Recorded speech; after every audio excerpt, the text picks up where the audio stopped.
এটা WB constable মেনের কোশ্চেনটা দিয়েছে একটি চিড়িয়াখানায় কিছু সংখ্যক সিংহ এবং কিছু সংখ্যক টিয়া পাখি আছে, তাদের মাথার সংখ্যা 100 এবং পায়ের সংখ্যা 290। তাহলে আছে চিড়িয়াখানায় আছে টিয়া পাখি আর আছে আমার সিংহ।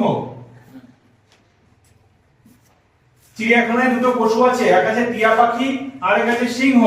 এইবার বলছে যে এদের যে মাথার সংখ্যা আছে 100টা এবং এদের যে পায়ের সংখ্যা আছে 290টা।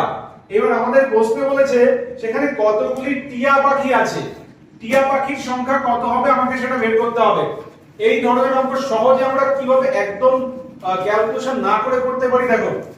বলছে 100টা মাথা মানে কি 100টা প্রাণী আছে, এখানে 100টা প্রাণী আছে, তার মধ্যে 290টা পা আছে। তাহলে আমাদের বলো টিয়ার পা কটি? দুটি। আর সিংহের পা কটি? 4টি। এবার আমরা এই অঙ্ক করার সময় মনে রাখবো কি জেএসএম পদ্ধতি, জুনিয়র স্যাটিসফ্যাকশন মেথড। কেমন?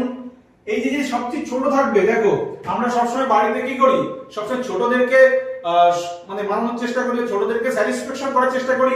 তাই আমরা কি করব, এই ছোট যে আছে তাকে আমরা স্যাটিসফ্যাকশন করব। তাহলে আমি বলবো সবার পা আছে দুটো দুটো করে, সবার যদি পা দুটো করে থাকে তাহলে 100টা প্রাণীর পা কটা হবে?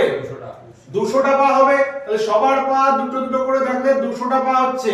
তাহলে আমার বেশি পা কতগুলো থাকছে? 90টা পা বেশি থাকছে। এবার কার পা বেশি আছে? সিংহের পা বেশি আছে। সিংহের কটা পা বেশি দেখেছি? দুটো পা। তাহলে আমার পা রয়েছে 90টা বেশি, কিন্তু বলছি না সিংহের আরো দুটো পা বেশি রয়েছে। যার জন্য সিংহের দুটো পা আমি যদি ভাগ করে দিই তাহলে সিংহের সংখ্যা বেরিয়ে যাবে কত? 45।